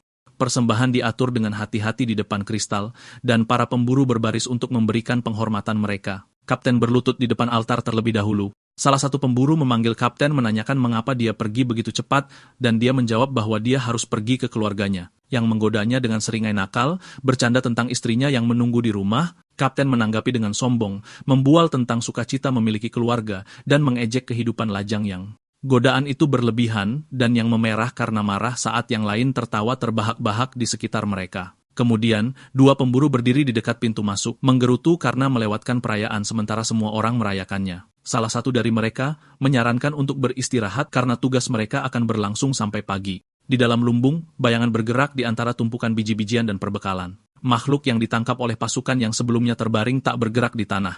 Tiba-tiba, mata binatang itu berkedip terbuka, menampakkan banyak pupil merah menyala. Binatang mengerikan itu bergerak dengan keras, cakarnya merobek tanah saat ia bangkit dari tidurnya. Anggota tubuhnya berkedut saat tubuhnya mulai bergerak. Mata merah membara menembus kegelapan, berlipat ganda saat makhluk itu sepenuhnya terbangun. Pintu lumbung hancur berantakan, dan kedua pemburu itu terbaring tak bernyawa di tanah saat keheningan mengikuti kehancuran itu. Sosok bayangan melangkah keluar dari kegelapan, bergumam mengantisipasi apa yang akan terjadi. Sosok itu dengan cepat meninggalkan tempat kejadian. Di luar rumah yang tenang, putri kapten bertanya-tanya mengapa ayahnya belum kembali untuk ulang tahunnya. Ibunya meyakinkannya dengan lembut, menyarankan dia mungkin sedang memilih hadiah seperti yang selalu dia lakukan. Gadis itu berseri-seri memikirkannya, suara aneh bergema dari luar, menarik perhatian mereka. Di kejauhan, kapten berjalan dengan gembira, memegang hadiah yang dia kerjakan dengan keras untuk ditemukan untuk putrinya. Istri dan putrinya menunggu dengan gelisah. Gadis muda itu mengeluh tentang keterlambatannya. Tanah berguncang dengan hebat saat binatang buas yang menjulang tinggi dengan mata merah menyala menimpa desa. Dari atas gubuk mereka, seekor makhluk menjulang di atas mereka. Para gadis mendongak kaget saat binatang itu menerjang dengan keras. Mata kapten membelalak saat dia melihat pemandangan di depannya. Ledakan dan serangan bergema melalui rumah-rumah. Kesadaran muncul padanya dengan kaget ketika dia melihat bahwa desa itu sedang diserang. Dia berlari ke depan dengan panik, berharap dia tidak terlambat. Dari kedalaman tebing, makhluk besar itu mencakar jalannya keluar. Istri kapten berdiri di depan wajah besar binatang itu. Dia berteriak agar putrinya lari dan meminta bantuan, memegang senjata dengan tangan gemetar. Saat anak itu ragu-ragu, makhluk itu menerjang ke depan, membanting ibunya dengan kekuatan yang mengerikan. Gadis itu menjerit ngeri saat ibunya terlempar ke tanah. Wanita itu berjuang untuk bernapas saat mulut makhluk itu menutup padanya. Dengan satu gerakan terakhir, monster itu melemparkannya ke atas dan membuka mulutnya, siap untuk melahapnya. Sebuah gerakan kabur memotong udara, kapten menyerang ke depan, memotong kepala binatang itu bersih sambil menangkap istrinya di pelukannya. Dia meyakinkan keselamatannya dengan kehadirannya. Dia mencengkram lengannya yang terluka kesakitan, menyadari gigitan itu tertutup racun. Saat kapten melihatnya, dia menyadari bahwa racun itu menyebar terlalu cepat. Tanpa membuang waktu, dia mencuri dirinya sendiri dan bersiap untuk mengambil tindakan drastis untuk menyelamatkannya. Teriakannya bergema sepanjang malam saat dia melakukan apa yang harus dilakukan. Dari belakang, dia mendengar geraman. Binatang yang terpenggal itu bergerak-gerak dengan keras, membuat kapten bertanya-tanya bagaimana ia masih bisa bergerak. Dia menatap tak percaya, mengenali monster itu sebagai salah satu yang telah mereka bunuh beberapa hari sebelumnya. Ngeri, dia menyadari bahwa jika semua makhluk yang dibangkitkan ini adalah yang pernah mereka tangkap, maka seluruh desa akan hancur. Kembali di festival, binatang buas yang rusak lainnya bergerak. Para pemburu mengangkat minuman mereka dalam kebahagiaan yang luar biasa. Mereka berkumpul di sekitar api, tertawa dan membual saat mereka menantang satu sama lain untuk minum sampai hanya satu yang tersisa berdiri. Kelompok itu semakin gaduh, melanjutkan bahkan setelah muntah. Jauh dari kebisingan, Song minum dengan tenang, geli dengan betapa mudahnya yang lain mabuk karena minuman keras yang lemah. Dia duduk tanpa menyadari binatang itu, bersiap untuk melahapnya saat dia mengatakan betapa damai malam itu. Binatang itu berputar di atas Song dan rekannya. Dalam sekejap, darah berceceran di depannya. Matanya membelalak saat rekannya menggumamkan namanya. Rekannya yang mabuk bercanda tentang Song yang begadang, tidak menyadari bahwa lengannya sudah hilang. Suaranya bergetar saat dia pingsan, sementara yang lain tertawa dengan mabuk. Tawa berhenti saat bayangan kabur di udara, membanting salah satu pemburu. Kebingungan menyebar saat mereka melihat serigala ikan, dan para pemburu berdebat dengan tidak percaya, mencoba meyakinkan diri mereka sendiri bahwa itu pasti alkohol yang mengaburkan penglihatan mereka. Tiba-tiba, toples tanah liat pecah. Song melompat beraksi, amarah menyala di matanya saat dia menyelam ke arah binatang itu. Serangannya mendarat dengan benar, senjata itu menembus langsung ke mata makhluk itu. Dia meluncurkan dirinya ke arah binatang itu, membuat makhluk itu melepaskan rekannya. Song berteriak agar yang lain bangun dan menyadari bahwa mereka sedang diserang. Para pemburu yang terkejut akhirnya bereaksi saat mereka berbalik ke arah bahaya.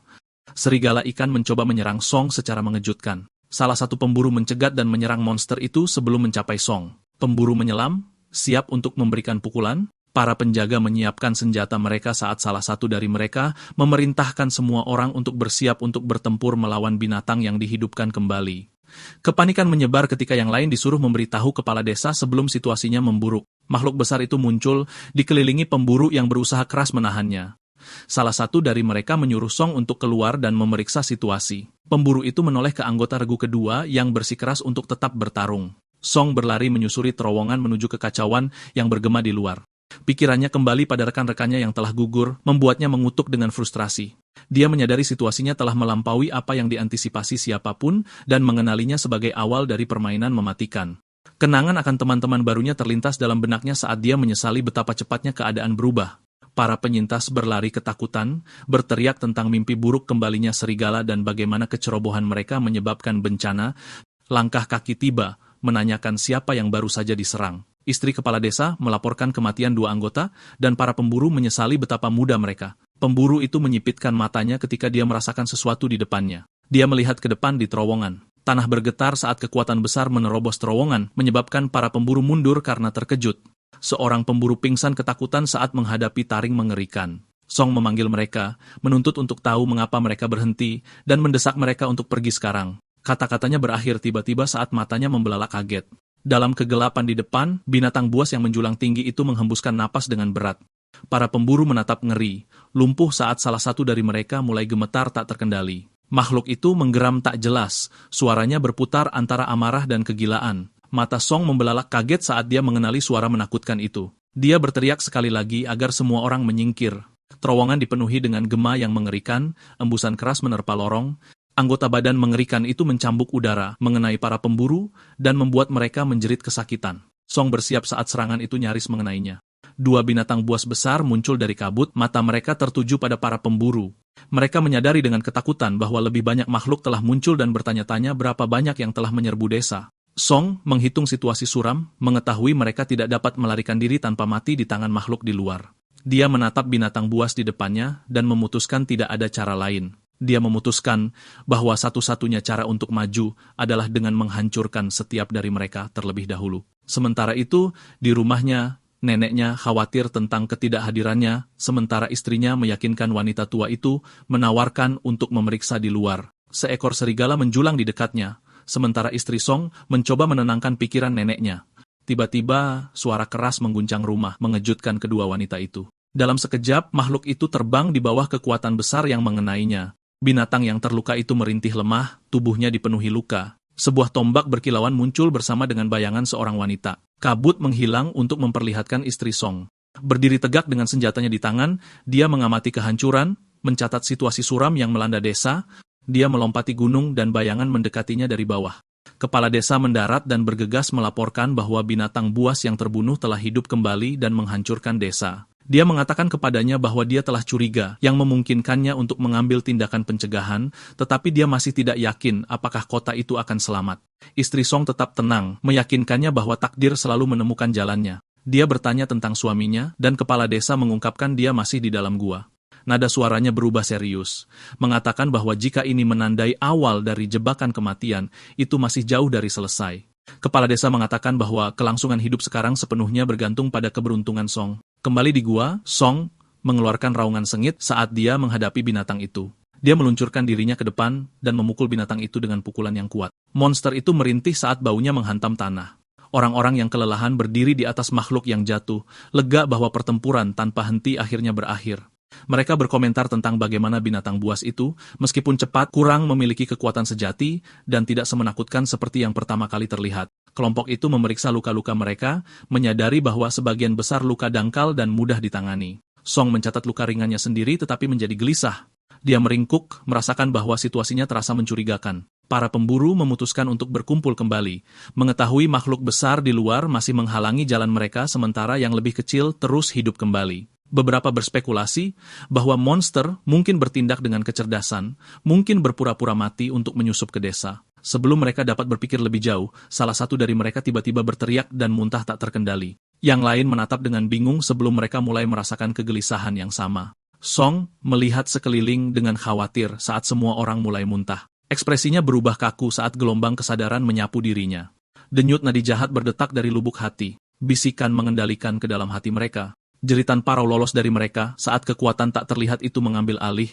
Yang lain kejang hebat, tubuh mereka berputar saat korupsi mengambil alih mereka. Kembali di desa, jeritan bergema saat serigala ikan tiba. Seorang pemburu mempelajari bidikannya melihat binatang balap.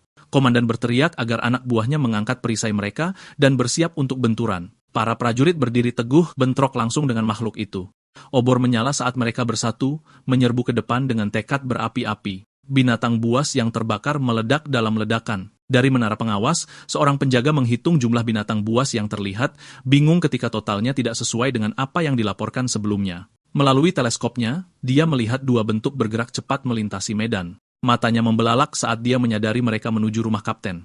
Di dalam, kapten merawat istrinya yang terluka dan menginstruksikan putrinya yang masih kecil untuk melindunginya, sementara dia pergi untuk membela desa.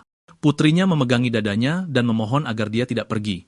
Gemetar memikirkan serigala ikan, dia meyakinkannya bahwa melindungi desa adalah tugasnya sebagai kapten dan mengingatkannya akan kekuatannya. Tiba-tiba, sebuah ledakan terjadi di dekatnya, memaksanya untuk segera bereaksi. Seekor serigala ikan mengerikan menerjang ke depan dengan raungan keras. Mata kapten menyala dengan amarah saat dia bersiap untuk menyerang balik. Serangannya mendarat tepat pada binatang itu.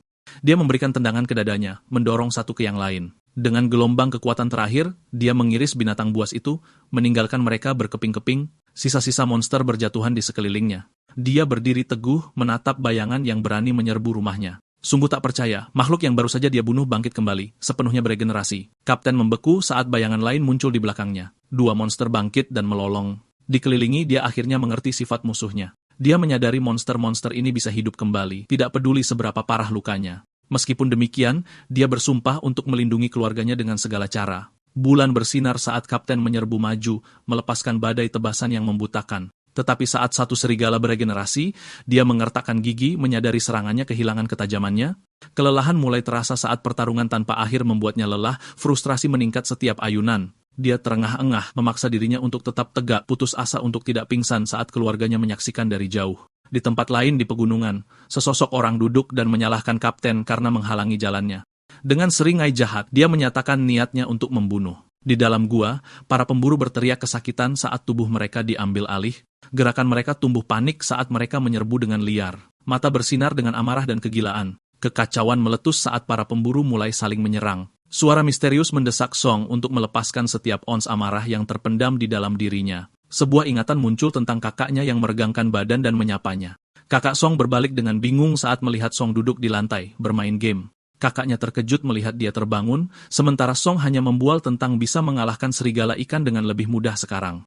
Kakaknya menunjuk ke jendela, mengungkapkan bahwa fajar telah tiba. Tanpa gentar, Song mengira matahari yang cerah sebagai bulan raksasa, sementara kakaknya melotot tak percaya.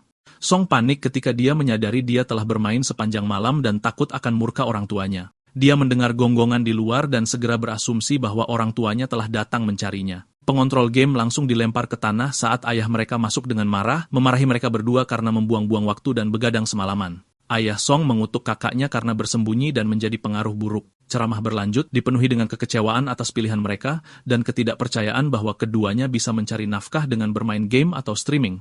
Song membentak dan membela saudaranya, berteriak bahwa kakaknya bukanlah kegagalan. Didorong oleh amarah, dia menyatakan kemerdekaan mereka, menolak harapan keluarga dan bersumpah untuk hidup dengan pilihan dan impian mereka sendiri. Kemarahan sang ayah meluap saat dia meraih kaleng dari meja, marah karena putranya berani membantah. Kaleng tahta meledak di udara, kakak laki-laki menerima pukulan yang dimaksudkan untuk lagu, minuman itu tumpah di atas kepalanya saat yang lebih muda tersentak ketakutan di belakangnya. Adik laki-laki itu menatap dengan kaget, memanggil kakaknya. Kakak laki-laki itu menjawab dengan tenang, mengejek ayah mereka karena kehilangan kesabaran dengan mudah. Dia menyuruh Song untuk tetap kuat, untuk berpegang pada tekadnya dan tidak pernah tergoyahkan oleh perkataan orang lain. Kembali di gua, Song menatap ke atas, dihantui oleh keraguan dan ketakutan. Sebuah suara jahat bergema di benaknya, mendesaknya untuk membunuh tanpa ragu-ragu. Dia berteriak kesakitan, berjuang untuk membungkam suara yang menyiksanya. Tuan Tikus muncul, mengejeknya, dan menyatakan bahwa kejatuhannya baru saja dimulai. Matanya terbuka tajam saat Song melayangkan pukulan dengan kecepatan membutakan. Pukulan itu mendarat tepat di wajah Song sendiri. Sang guru menatap tak percaya, menyadari Song memukul dirinya sendiri. Song terus memukuli dirinya sendiri tanpa henti, tinju melayang dalam badai. Dia terengah-engah kesakitan, mencengkeram tenggorokannya saat tubuhnya bergetar. Kekuatan itu membuatnya jatuh ke tanah. Berdarah dan terengah-engah, dia menenangkan diri, tiba-tiba memahami sesuatu. Song menyatakan identitas aslinya sebagai pembawa acara, akhirnya menyadari kekuatannya sendiri. Dia merenungkan bagaimana dia tidak pernah benar-benar memahami kekuatan besar yang datang dengan menjadi pembawa acara sampai sekarang. Dia ingat semua perjuangan masa lalunya, hukuman, dan saat-saat sulit yang membentuk tekadnya. Dikelilingi oleh kegelapan, dia berdiri tegak melawan suara yang mengejeknya. Sebuah suara jahat bergema mengklaim kepemilikan atas hatinya. Sulur gelap melingkar di sekitarnya dan melahapnya sepotong demi sepotong. Suara itu mengejeknya berjanji untuk melahapnya perlahan-lahan. Dia menanggapi dengan penolakan dan kekuatan melonjak melalui dirinya saat dia melawan kegelapan yang melahap. Semburan cahaya meledak, menarik perhatian pemburu yang dikendalikan. Di tengah kekacauan, sang guru tikus menyaksikan dengan kaget saat ledakan mereda. Dia menyadari dengan rasa ingin tahu bahwa Song telah berhasil mencapai kelahiran kembali. Kabut merah yang berputar memudar, meninggalkan jejak transformasi Song. Seringai percaya diri menyebar di wajahnya saat dia menyatakan bahwa pertempuran yang sebenarnya baru saja akan dimulai. Sebuah tebasan tajam mengiris udara. Serigala ikan terbelah menjadi dua di bawah baja. Para petarung mempersiapkan diri, kelelahan dan waspada saat makhluk itu hidup kembali sekali lagi. Keringat menetes saat mereka menyadari salah satu dari mereka sudah pingsan karena kelelahan. Sang pemimpin melirik ke arah terowongan, berharap yang lain telah kembali dengan bantuan. Gua itu terdiam sesaat. Dua pemburu yang rusak tiba-tiba berlari dari terowongan. Sang pemimpin berbalik, terkejut melihat semua orang mundur alih-alih membawa bantuan. Sang pemimpin berteriak kebingungan, mencoba memahami mengapa mereka berlari ke arahnya dengan kasar. Sebelum dia bisa bereaksi, salah satu dari mereka menyerangnya. Pemburu yang rusak menerjang dan menjepitnya. Masih bingung, dia menuntut jawaban karena dia tidak dapat memahami mengapa teman-temannya menyerangnya. Setetes cairan menetes di samping wajahnya. Saat binatang itu mendekat, dia menyadari bahwa dia akan mati. Binatang itu menerjang masuk dengan raungan, dan sang pemimpin menerima nasibnya. Tiba-tiba, Song tiba dan menerjang ke depan, menendang binatang itu dengan paksa. Dia melanjutkan dengan pemburu yang rusak dan membebaskan pemimpin dari cengkeramannya. Sang pemimpin menenangkan diri dan melirik ke belakang. Song sekarang sepenuhnya berubah, merebut kendali lawannya dengan seringai puas. Dia dengan riang memerintahkan tunggangan barunya untuk beraksi, menyerbu maju dengan energi maniak. Song memberikan pukulan terakhir, mengejek lawannya yang linglung. Dia berbalik ke seorang rekan yang sedang diserang. Song meluncur ke depan di udara, melepaskan tendangan yang membuat musuhnya terbang. Rekan-rekannya menyaksikan dan menatap tak percaya, menyadari bahwa hanya Song yang belum terkorupsi. Mereka bertukar pandang gelisah, mencoba memahami kekacauan di depan mereka saat kekuatan besar lewat. Song meyakinkan mereka bahwa dia telah menangani situasinya dan memerintahkan mereka untuk mundur sementara dia menghadapi binatang itu sendirian. Keduanya ragu sejenak, tetapi mengikuti perintahnya tanpa bertanya. Song menghadapi binatang itu secara langsung, pukulannya meledak di wajahnya. Berdiri di atas monster itu, Song berkomentar bahwa pertarungan mereka belum berakhir. Dia membuat binatang itu terbang dengan uppercut dan dengan cepat menindaklanjuti untuk terus menyerang target. Sebelum melompat ke udara, dia dengan cepat meraih senjatanya, siap untuk menyerang binatang itu sekali lagi. Dia menyerbu maju dengan kecepatan luar biasa, tidak memberi ruang bagi binatang itu untuk mundur. Tertawa liar, dia menyelam lebih dalam ke pertempuran. Rekan-rekannya menonton dengan gugup, memperingatkannya bahwa makhluk itu akan segera hidup kembali. Song mengabaikan kekhawatiran itu, sama sekali tidak terganggu oleh bahaya. Mengangkat pedangnya tinggi-tinggi, dia menyatakan niatnya untuk mengakhiri semuanya sekali dan untuk selamanya. Dengan ayunan dahsyat, dia menebas ke bawah berkali-kali untuk meninggalkan monster itu berkeping-keping. Dia menyeringai galak, menantang binatang itu untuk pulih dari serangan brutal seperti itu. Tawanya bergema di seluruh gua. Sekutu-sekutunya bertukar pandang gelisah, mulai bertanya-tanya apakah Song sendiri masih memegang kendali. Song membanting senjatanya ke tanah. Terengah-engah, dia mengendurkan cengkeramannya dan berasumsi bahwa pertempuran akhirnya selesai. Sulur-sulur energi gelap mulai naik dari potongan-potongan binatang itu. Song menatap tak percaya, menyadari makhluk itu masih berpegang pada kehidupan. Dia memperhatikan setetes cairan hitam jahat berputar-putar di jantung pusaran di depannya. Cairan gelap itu bergejolak hebat, mengambil bentuk mengerikan. Song mengenali darah itu sebagai sumber kekuatan serigala dan menyimpulkan bahwa binatang itu dikendalikan melaluinya. Dengan seringai, dia menyatakan bahwa kekuatan ini hanyalah makanan baginya. Dia dengan cepat meminum cairan itu, mengeluarkan lolongan. Kedua pemburu itu menatap tak percaya saat Song menelan cairan hitam itu. Wajah Song berubah menjadi seringai jahat saat dia menyatakan rasa laparnya akan lebih banyak kekuatan. Kembali di desa, Kapten mendengus di tengah kekacauan. Dia terengah-engah, menyadari bahwa jika ini terus berlanjut, itu bisa merenggut nyawanya. Dia mengamati gerakan serigala yang tidak menentu dan menduga mereka sedang dikendalikan. Kesadaran menghantamnya saat dia menghubungkan kebangkitan mereka dengan kendali darah itu sendiri. Mengumpulkan kekuatannya, dia menyerbu ke arah musuh, siap untuk menyerang. Dia memutuskan untuk melacak kutukan itu ke sumbernya, bertekad untuk mengakhiri mantra itu meskipun tubuhnya melemah. Dia mendengar suara memerintahkannya untuk menelannya. Tubuhnya menegang saat dia menurut. Matanya membelalak kaget saat energi gelap menguasainya. Gelombang kedengkian meletus dengan hebat. Keputusasaan memenuhi matanya saat dia melawan korupsi, berpegang pada pikiran tentang keluarganya. Aura merah meluas saat jeritannya bergema di tengah kekacauan. Energi retak di udara dan menjalar melintasi lanskap. Dia akhirnya menemukan sumber korupsi. Dari dalam neraka, sesosok tubuh bangkit.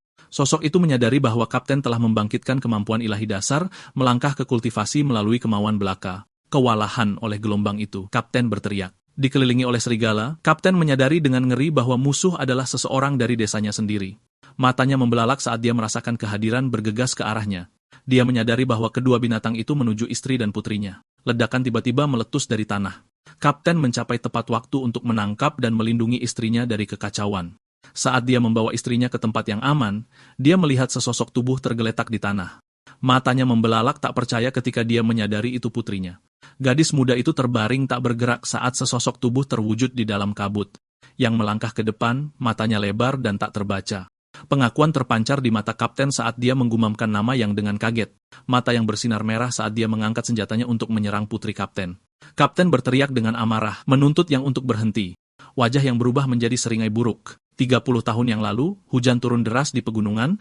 Seorang pria berteriak dengan marah, pedangnya terangkat tinggi saat dia mengancam akan menebas musuh-musuhnya. Pria lain berlutut di hadapannya, matanya lebar saat ujung kematian yang bersinar bergegas menuju lehernya.